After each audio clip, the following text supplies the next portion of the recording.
Ladies and gentlemen, Side Strafe back with some more World of Tanks, and today we're going to be covering a few replays from over the weekend. We're starting things out with the German Tiger Tier 7 heavy tank, and you might notice that I actually have some new sound effects in-game. I've got Gnome Father's engine sound pack as well as his gun sound modification loaded up. I'll have some links in the description below if you're interested in checking those out.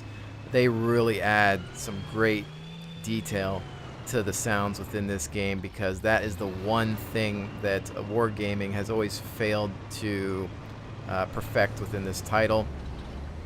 Each tank has its own individual sound pack for engines and gunfire, and it's absolutely fantastic. Not perfect. Could use some work in some areas, and in some cases some people are reporting performance issues, but I find if you lower the volume to certain areas to a certain level, you should be alright with it. But anyways, back to the game at hand here. We're just trying to maintain some long-range fire support with the Tiger 1, dealing with a T-29 at range. Not usually a good idea. Remember, we're an extremely boxy, flat tank and can generally be penetrated from multiple angles. So you're very much a sniper heavy. And here I'm just trying to take a look at the minimap and think about what we're dealing with. I'm trying to get into a side scrape position here. As you can see, the way I'm angling myself. Looking down the line, there's a VK. Waiting for him to perhaps pop out, but I take a hit there. Not sure from what. Throw one out at the VK and then go into retreat. Maybe it was the Jagdpanther in position. Couldn't really tell, but it seemed to come from an invisible target. You can see there that, yep, it does look like it might have been the Jagdpanther. That actually went through my gun mantlet. So, as most of you know, the Tiger can't really take a hit anywhere unless you're properly angled or side scraping. So you just have to stay back and snipe with your extremely accurate gun. Now here we've got our two KV-1Ss dealing with threats, and I'm obviously not going to join them. I'm thinking about perhaps flanking the enemy here. There's the Sherman. Boom! Right into the center of his hull. And there's a Type. Can we get a shot out at him? Nope, not reloading in time. And I'm thinking, you know what, let's look at this VK. Shot out, not doing well against me, but one goes right into him. Now we've got a 25 AT. Slams us good there, but we pay him back. There's a VK. Shot out on my angle. We're going to come around. He decides for some reason to look the other direction as he is getting flanked by that KV-1S. There's still the T-29 and Jagdpanther. And now we've got a Black Prince here to back us up. Slow, but lots of armor. We're going to throw a shot out into the back of the T-29, trying to track him. It didn't actually work, but it did damage him.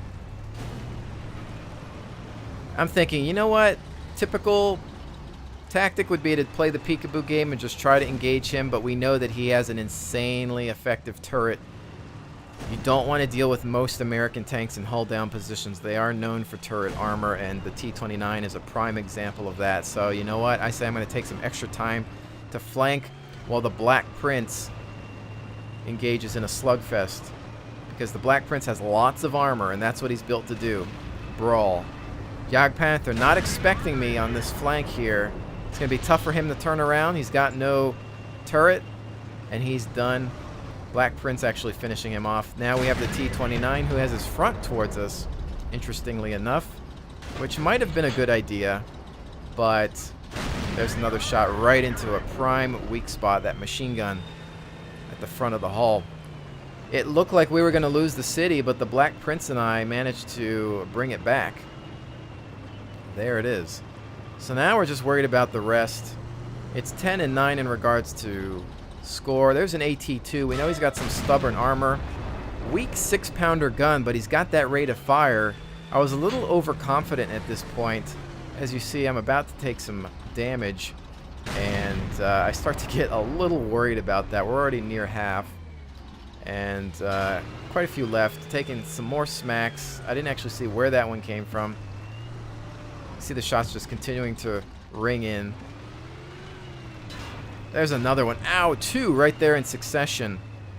That's bad. I'm like, okay, I'm a one-shot to a larger tank, and then the A2 can whittle me down if I'm not careful. So I'm thinking it's time to just hide behind this building and enjoy the architecture. Taking a peek out here, looking at that Tiger, waiting for him to make a mistake. You can see the tracer fire along the lake here. Worried a little bit about that AT2. I think I might have a shot. He's forgotten about me, and he's done. Right into the side there. There's that Tiger. Is he going to make a mistake as he comes out? 254. He's aware now, and he's coming out to look at me. I saw his turret move around, and I went to take a snapshot, but I pulled back at the same time, hitting the building in front of me. I was worried about getting hit. I know that he could have one-shot me, and I wasn't going to deal with that, so I just backed up immediately there. But you can see that we've already got the top gun for this game, and we're just worried about taking out that Tiger safely. There's also a Hellcat moving in to assist, and there we go. Nice accurate shot. Loving the new sound effects as well. Hellcat 236. He's a one-shot to anybody. And who's going to grab it? The Black Prince taking it. Let's go ahead and look at some of the stats. That was one that started out a little rough, but we managed to bring it back in the city fight. And I think just flanking was the key there. You saw we went around that T-29. And the T-29 was actually doing something kind of smart. He had the rear of his armor protected by a wreck. But then he had his front armor facing the other direction in case somebody was to come around him. He would at least have better armor up front. However, we know that American tanks don't have great hull armor. There's a lot of weak spots. It's generally easy to penetrate even without those weak spots. But I kept aiming for the machine gun port anyway, and we were able to finish him. It was just bad luck for him. I think he had thought that the Jagdpanther might cover his 6 for longer, and maybe he didn't expect me to actually just go around. But you never want to deal with that kind of tank in its hull down position. He wants you to engage like that. But you can see how many rounds we threw out here. I'm going to go to the next page and see that we did 3,021 damage, grabbing 7 kills there, which doesn't happen for me often, but when it does, it's oh so sweet. You know, good job the Black Prince and the rest of the people on my team that managed to carry it a bit there. That Black Prince, the gun is not my favorite thing about it, especially when you're in the lower tier, but it has some insane armor, and I knew that he could win in a brawl against the T-29 if he wanted to just outlast him. And then here we've got some more detailed statistics. 18 shots fired, 15 of which were direct hits, and then 15, of course, penetrations. So direct hits 15 pens, not bad, but also a good tiering and a pretty decent matchup for us there. So let's go ahead and take a look at the next one. All right, and our next matchup, of course, featuring the AT-8 British Tier 6 tank destroyer. This thing is basically a mobile bunker, as you'll soon see. However, as you may also notice, we have an M3 Lee who is already complaining as the game has not even begun. He's pretty much in the mindset that this game is over because we are not communicating with him and that we're not talking tactics. Well, welcome to World of Tanks and enjoying a pub match. So, as you can see here, he's already given up. I'm just going to go up the middle, he says. He decides to take one of the worst routes in one of the worst tanks. He just wants to go straight up the swamp line, which, as most of you know, is rough terrain, which is actually going to slow you down a bit. There he goes in the wedding cake. He's given up on life. That is it. I'm glad I do not know you in reality. So, I'm trying to see if I can get a shot off on this PZ-38. No dice. He has lit up at least a Hetzer. One shot out, but it's a miss, unfortunately. The AT-8 has a really good rate of fire. Decent penetration. But more than anything, this is an assault tank, as the name implies, and it's all about the armor. 200 millimeters at the front and 100s on the side and rear. However, you're only going to do 20 kilometers an hour, so it is painfully slow. You have to pick a direction and stick to it. As you'll see in this replay, mobility is definitely my problem. And my thought process here was like, okay, let's try to get to some of the typical tank destroyer locations. And I've had some luck with this spot in the past. Just trying to pull up. No eyes on that Hellcat. We've got two mediums trying to deal with him. They're looking to grab some attention, but I'm obviously not going to try to get up the hill with this beast. So I'm just going to hold the line. I see that they've got a Hellcat trying to flank them, but we're in a proper position here. It looks like an unupgraded Hellcat, but we make short work of him. And you can hear the artillery with the new sound effects just flying overhead. And now we're just holding here, idling, trying to turn around. You can see that rotation speed is really bad as we're trying to focus on this Hetzer. Going for a lead shot, just missing, maybe going right over him. And then another shot out late, but they managed to take care of him at base. So with the score at 7 and 8, I'm thinking, okay, well, this is either going to go one of two ways. And I'm in a position to watch over a couple of different angles. I can't watch all the way down to the west. That's going to be out of my view range, and that's a problem that I have. There's an M37. I think he's just trying to retreat or maybe reposition himself. I'm not sure what he was thinking there, but he's just zooming out there. I think maybe our artillery is working on trying to get some shots, maybe predict his movement. And now it's just down to camping, holding this line. I've got binoculars, but I don't have a camo net, as I do consider this more of an assault tank. Generally, it's best used breaking lines or defending bottlenecks, so I don't really utilize camouflage a lot with it, but here camo would have definitely come in handy, although I don't think I need it too much. There's a great silhouette. You like to see the wedding cake, we call it, for obvious reason. Multiple tiers of turrets. It's a giant target, hard to miss, as you can see there. One of my favorite things to shoot at. This guy's still complaining in the chat. He wants his Lee back. I'll tell you one thing, ladies and gentlemen, that is the one tank that I never wanted back. I hated that thing. Maybe that's why he's so disgruntled, because he has to drive that hideous monstrosity. So now it's one of these games that's like, okay, well, they got us beat by a tank so far, and is this going to be the waiting game? Is it going to be a draw? You know, am I going to have to push forward in my slow assault tank? Just hear that arty slamming across at long range. And I'm going to push up just a little bit to maybe try to get some more range here on the battlefield, just in case they try to push across the other side. You can see there's a tank destroyer on the other coast, and really I can't see over there. That's just too far out. We're losing units there. Another 2 down. Now this is where I get really nervous, because it's me, a Hellcat, and 2 pieces of artillery, and they've got a full complement of vehicles that are at full health.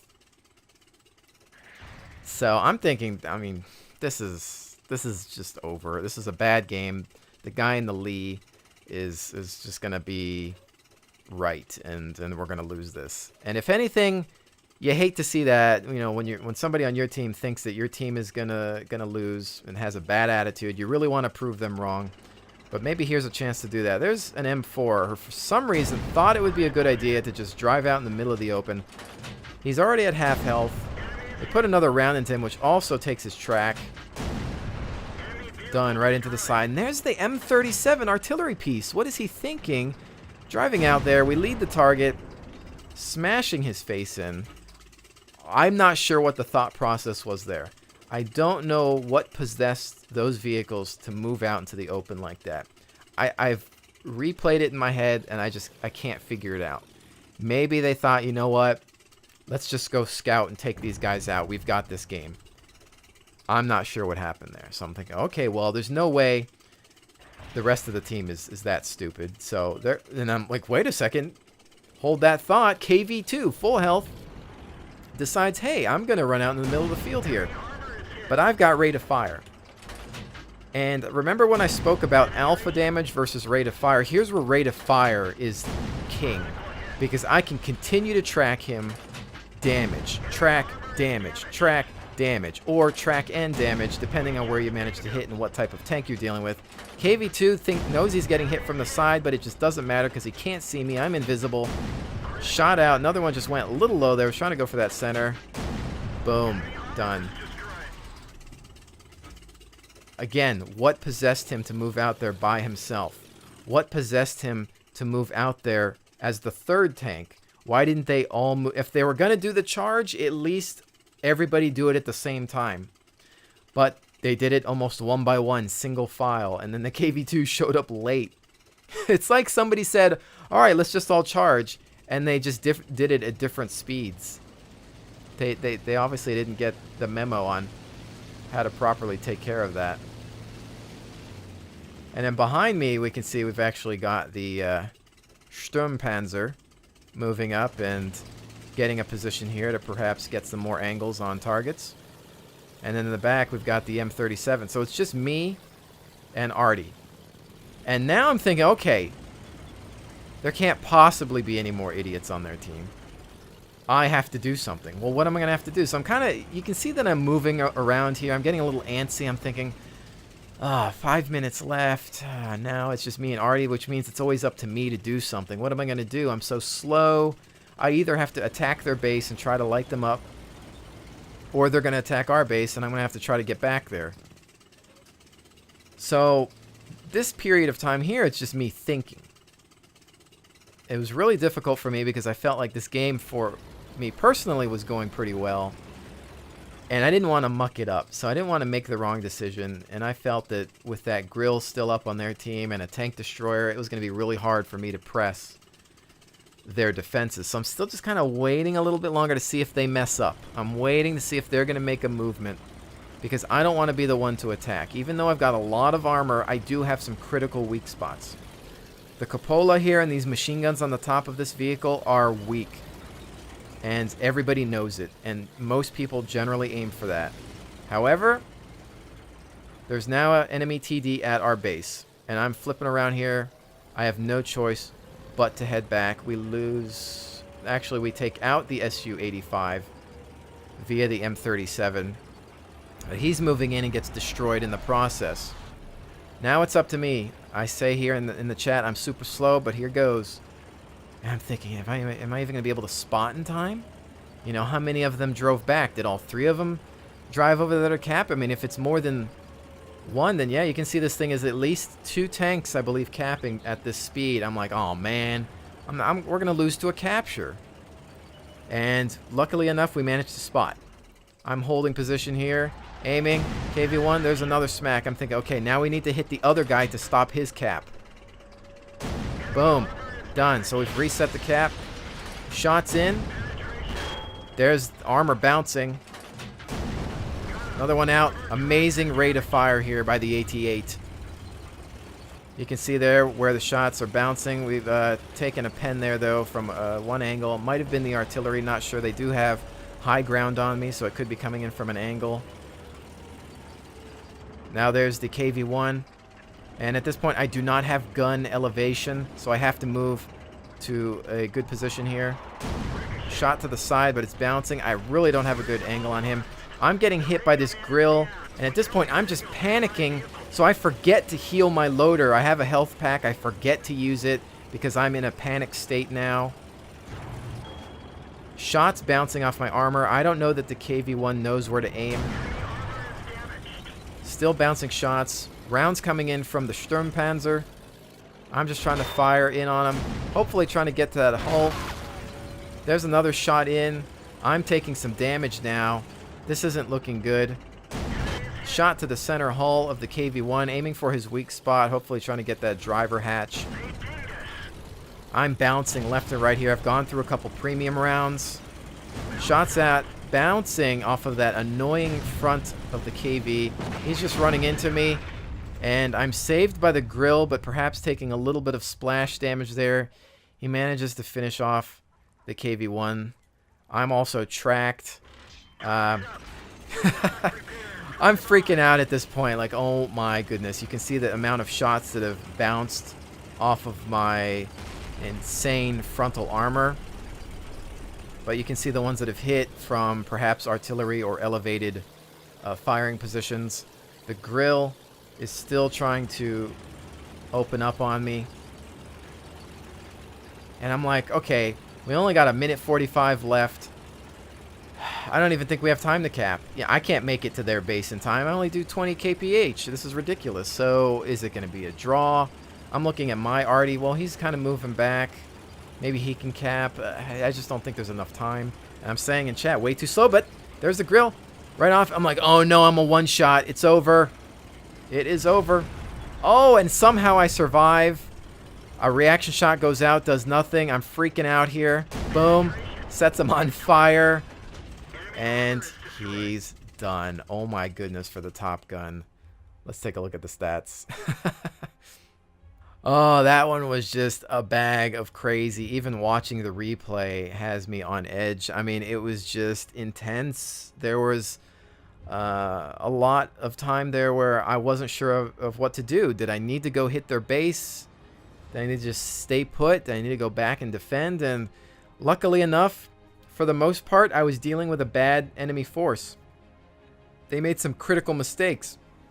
Had they all charged together, maybe they would have had more success. Had they maybe come down the other line, you know, had they approached from the extreme flank, you know, I don't think I would have been able to deal with all of them. But you can see here we were well rewarded for that battle.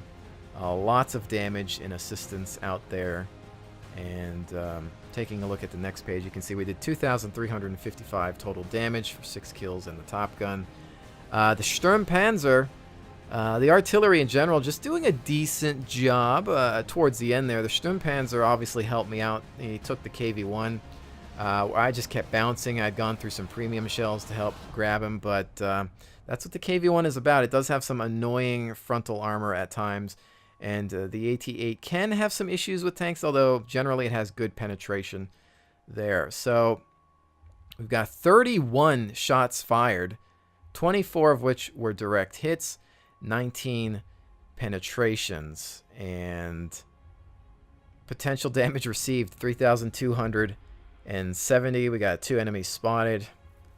Plenty of damage all across the board, and, you know, not really making out like a bandit credit-wise, but it, you know, it was that kind of game. I had to go through a lot of ammo, and then I went through some premium rounds, so that's where some of the expense went. And that was just that was a game that started out with bad attitudes. We had an M3 Lee who was just complaining at the beginning of the game. Before the timer was even up, he was ranting. And I don't know, he must have just woke up on the wrong side of the bed. But if you go in with a bad attitude, more often than not, you're going to end up with a loss, or at least a personal defeat, while the rest of your team just carries you. You know, being negative at the start just because nobody's talking to you, or maybe you run into a lemming train, or whatever other reason, you can't let that affect you. Go in there and play. At least play for yourself if you feel that the team is not going to hold up their end of the map. You know, just go in there and fight to the best of your ability and maintain a positive attitude, because who knows, that might be the game where you come out on top. You were the main carry asset, and you have nothing but an awesome score at the end. You have a nice screenshot or replay to show off, and you've earned you know, a reputation. But you know, there's people out there that just at the start of the game, within the first 5 seconds, it's over, I give up, we're done. And you know what? Most of those people, I've been waiting to rant about this for some time now, are those individuals that use that XVM modification. And while XVM does some good, the ability to create damage meters and things like that, I'm okay with that stuff, but I'm not okay with being able to see the stats of other players. I don't think it should show the win ratio of an individual. I don't think it should show the win-loss percentage chance of every match. And here is why. Because it's affecting people psychologically. It is discouraging some individuals into thinking, well, XVM says we have a low percentage chance to win. This game is over. I give up. They've already surrendered themselves. And the worst ones will usually suicide at the start of the game. You ever see a guy just drive off into the lake? Well, it's over. Peace out. I'm going back to the garage to play my other tank. He's given up because XVM said you have a percentage chance to lose this. And it shows that his team maybe has red players or negative ratio players on his team. So he's given up. He drives off into the lake. Or maybe you see some high-tier tank just drive in the middle of the open. They want to get the match over with as soon as possible. Maybe they're not even saying anything in chat, but they just drive off, and you wonder, what the heck is this person doing? Why is that person just driving into the open, getting destroyed within the first minute? It's because they haven't told you, but they've got XVM installed, and they've seen this percentage chance that says they're going to lose. So instead of dealing with it for 10, 15 minutes, they'd rather just off themselves and get back to the garage and play another tank. Happens all the time, and many of you aren't realizing it, which is why I don't agree with XVM in that capacity. For its other features, sure, it's fine. But to see other people's stats, no. Maybe you're thinking, well, it helps me know who the best players are so I can be better against them. You should pretend that all of your enemy are a potential threat. You should pretend that the entire team is a major and lethal threat to you. That way you're going to always play at your best 100% of the time. That's how you should look at it. Again, it's all psychological, and people always underestimate psychology in video games. You got to look at those aspects. If you think everybody else on the enemy team is good, then you're going to play better and you're going to play at your best. Play at these things like it's a tournament, like money's on the line. Just go for it. I'm not saying that you have to take it so super seriously that you're stressing out over it, but challenge yourself. Don't use XVM to say, oh, this guy's terrible, I'm going to rush him, or this guy's amazing, I'm going to stay back. Do what you would do in a real-life situation. Imagine if you were a real-life tanker. You don't have symbols or percentage ratios floating over the enemy tank. You're just like, well, that's a tank. I don't want to die. I got to play like my life depends on it. That's how I treat this game, and that's why I don't want to know those things. I've used XVM, and I've seen how it works, and I think it's just ridiculous that people rely on it too much. Maybe you see some top tanker, maybe some live streamer or YouTuber out there that uses it, and you know, perhaps there's some pro and they really greatly affect your decisions in your gaming life. Well, you know what? You're not them. Don't do what that person does, because maybe they're making the wrong decisions for you. Maybe they're right for them, but maybe they're not for you. And that can be said for anyone, even myself. You know, be an individual. Play the tanks that you want to play, not the ones that I play or the ones that I'm good at. Maybe I'm great at British tanks, but maybe you're inherently not. Maybe you're great at Russian tanks and I'm not. You know, that it works both ways. So in regards to XVM, you know, for those of you that are going to continue to use it, that's fine, but don't let it negatively impact your play style. Don't give up on a team because XVM said you're going to lose, or because it shows a lot of bad players on your side. Use it as an excuse to do well and carry and just end up with a reputation at the end of the day. That's what I've got to say about that, because again, I refuse to use those aspects of XVM. I'm fine with, you know, damage meters. I've even looked into maybe getting something like that for myself, or maybe some other map modification or something that might just be a little bit helpful, or things that I think should already exist within the game. But I'm just saying, I'm just tired of seeing people drive off into a lake or suicide or give up on us because some stupid mod told them we were going to lose. You know, I've had enough of it. And quite frankly, in some instances, I almost think that those kinds of things should be illegal, and I really wish Wargaming would put their foot down on certain mods, because there are some things that are just unacceptable. I'm a big modder at heart. You know, I grew up with mods in video games, and I'm cool with most of them, but there are some that I think cross the line, And XVM is one of those that starts to cross the line in some areas. That's all I have to say really about that. It's no offense to people using it, no disrespect. I'm just saying I don't agree with being able to see stats because I think it affects people in negative ways, and you should treat everyone as a potential threat. So that was a little long-winded, but I've been actually meaning to discuss the whole XVM scenario for some time now. Please use your best judgment when looking at that kind of stuff. Play to the best of your ability all the time, regardless of what some code tells you, okay? Just leave it at that. But anyways, ladies and gentlemen, I want to thank you so much for joining me once again. I will definitely see you on the next one.